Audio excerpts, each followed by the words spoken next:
Merhaba arkadaşlar, kanalıma hoş geldiniz. Bu gece sizinle beraber aklınızdaki kişi size bu gece neler söylemek ister? Karşınızda olsaydı hangi cümleleri size söylerdi? Bunlara bakacağız. İlahi güçten en net bilgileri alarak aktarabilmek için niyetimi alıyorum. Enerjiye dahil olmak için kanalıma abone olmanız ve bu videoyu beğenmeniz yeterli olacak. Aynı zamanda WhatsApp'ta ücretsiz bir şifa grubumuz var. Dileyen arkadaşlarım açıklamalar kısmındaki linkten bu gruba dahil olabilir. Hemen başlayalım.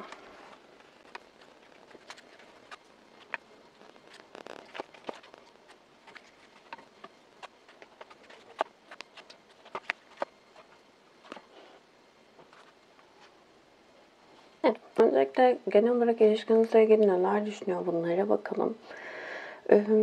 Ciddi şekilde sessiz, sakin kaldığı bir sürecin içerisinde olabilir. Çok fazla duygularını göstermek istemeyen, aktarmak istemeyen enerjilerde olabilir aklınızdaki kişi.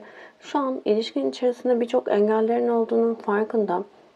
Bu engelleri de aşabilmek adına kurnazlık yapmaya çalıştığı bir sürecin içerisinde daha çok duygularını göstermeyen, duygularını maskeleyen ve arka planda kendi istekleri doğrultusunda harekete geçen bir enerji olarak geliyor.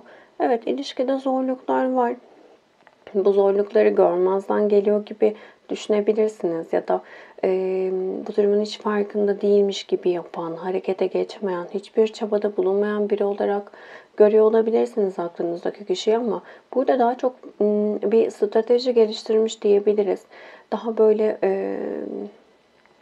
kurnazca, kendi istekleri doğrultusunda yani her şeyi görüp bilen ama bazı şeyleri bilmek onun işine gelmediği için onları hiçbir şey görmüyormuş gibi davranan, sadece kendi istekleri doğrultusunda kendi istediği şeyleri görüp bu konularda harekete geçen bir enerji olarak geliyor. Ciddi şekilde aranızda sıkıntılı süreçler yaşanmış olabilir. Uzun süredir aynı döngülerden geçiyor olabilirsiniz. Aynı sorunları yaşıyor olabilirsiniz. Bazen adaletsizlik yapıldığını da düşünüyor olabilirsiniz kendinize. Aklınızdaki kişi ama buradaki sorunların hepsinin farkında. Değişip dönüşüme ile ilgili de bu sorunların çok rahat bir şekilde aslında üstesinden gelebileceğini de düşünüyor. Bu enerjilerin düzeleceğini, aranızdaki o negatif durumların değişip dönüşüp güzel enerjilere geleceğini farkında olan, düşünen bir enerji. Yani her ne olursa olsun biz burada barışacağız diyen bir aklınızdaki kişi var diyebiliriz. Genel olarak çok fazla sorumluluk almak istemeyen bir yapısı olabilir. Kendi istekleri doğrultusunda harekete geçen, eyleme geçen, fazla kurnazlık yapan bir enerji olarak geliyor açıkçası. Bazı gizlenen durumlar var ve bu durumların ortaya çıkmasını çok da istemiyor.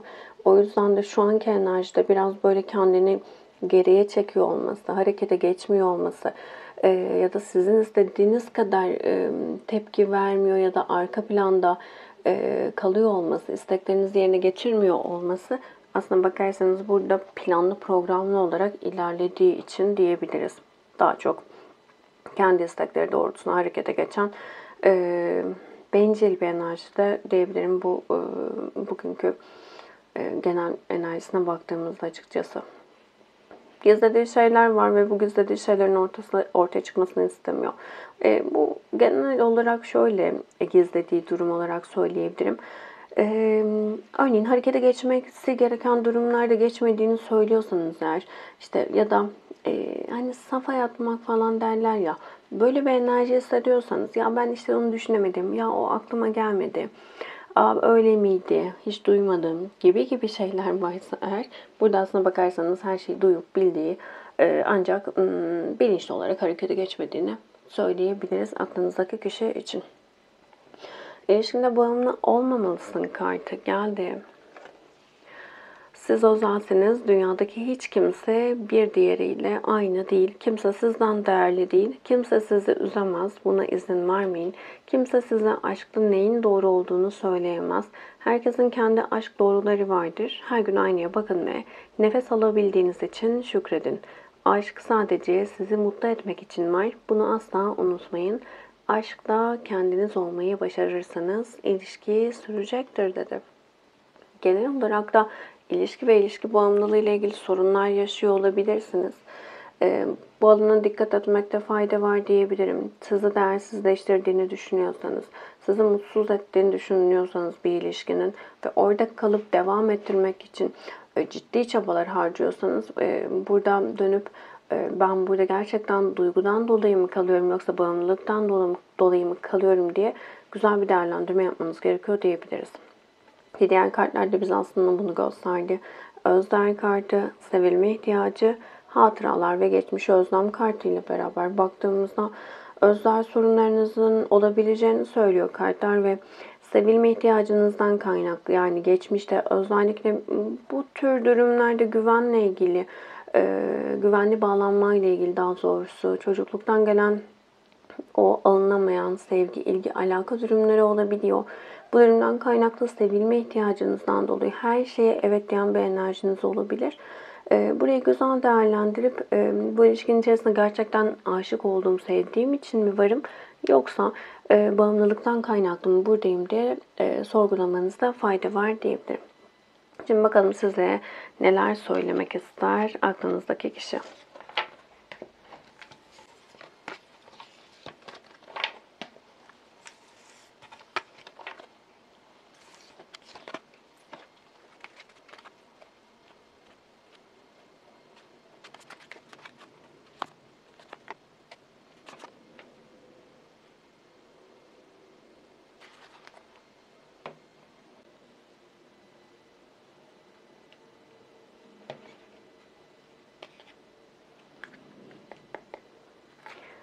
Şimdi aklınızdaki kişi bu gece size neler söylemek isterdi?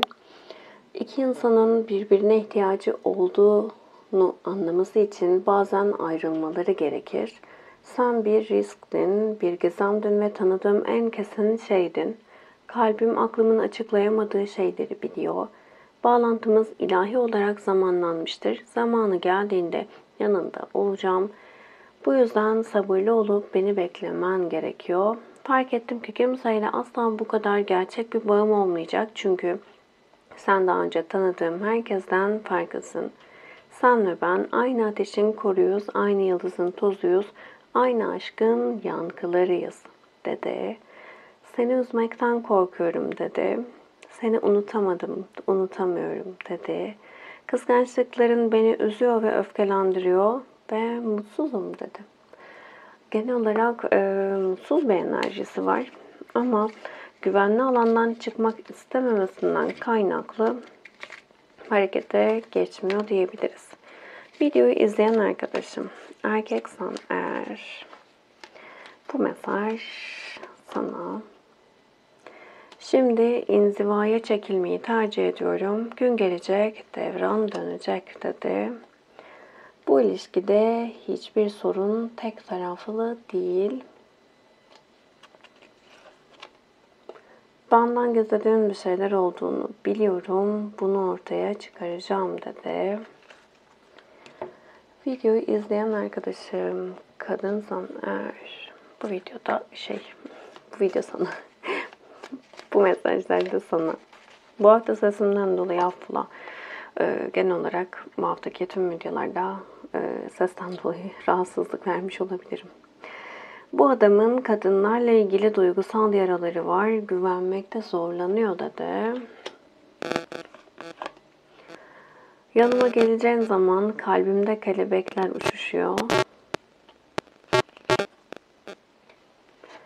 Başkalarının lafına bakarak değiştiğini düşünüyorum. Kimlerin dolduruşuna geliyorsun, dedi. Bu alanda daha çok sanki üçüncü kişilerin etkisinin olma durumu var. Yani böyle bir suçlama var diyebiliriz.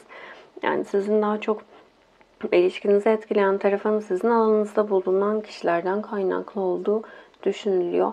Bu tarafta da daha çok böyle sorunların kişisel, işte güven sorunları gibi sorunlar olduğunu, işte tek taraflı olmadığını, daha doğrusu sorunların iki tarafında birbirinin yanında olmak istediği, ancak burada anlaşma ile ilgili, belki iletişimle ilgili bazı sorunların olduğunu bize gösteriyor diyebiliriz.